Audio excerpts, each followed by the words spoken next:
Let's talk about the easiest thing to say, but the hardest thing to do.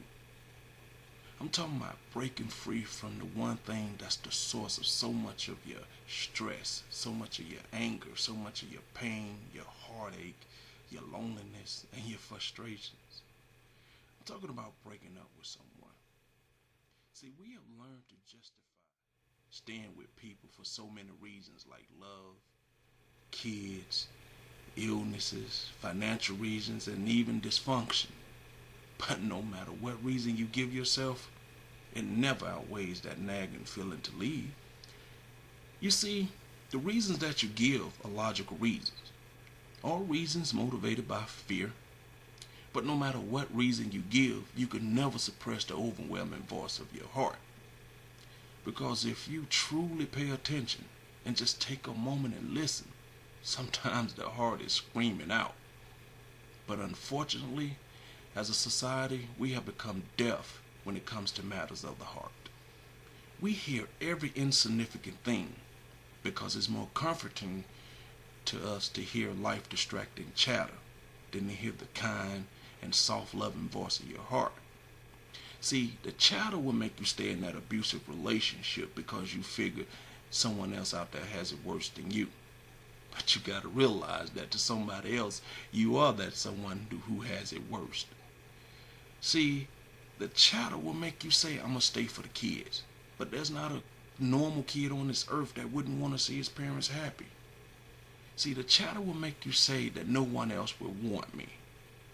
But you gotta remember one thing, that at some point in your life, you met them. And I'm just trying to get you to understand that life distracting chatter is exactly what it sounds like. It is distracting you from living your life.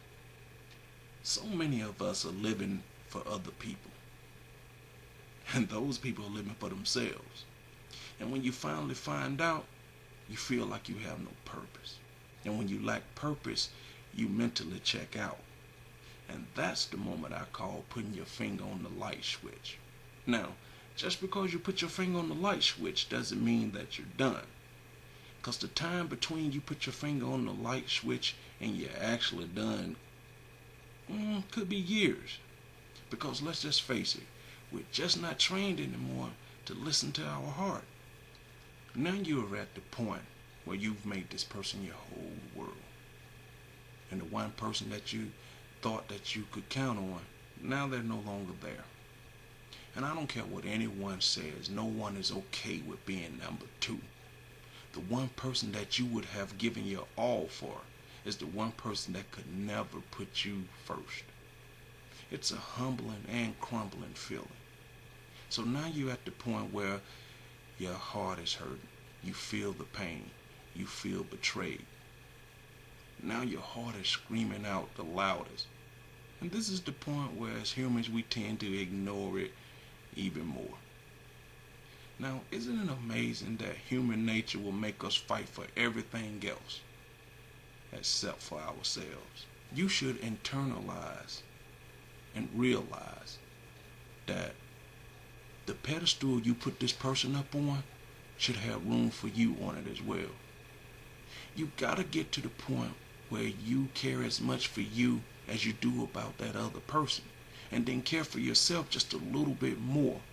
That way, if the relationship goes bad, carrying that little extra for yourself will give you the edge and hopefully give you the strength to leave. And we gotta stop making people our whole world and instead make them a part of your world. And if you got somebody that's good to you and the love feels genuine, let them know. Don't get too comfortable. You should grow with the love. And for all of you people who gathered up the strength and the courage to put their finger on the light switch, go ahead and flip it. And don't worry about that other person being in the dark, because they weren't worried when you were there.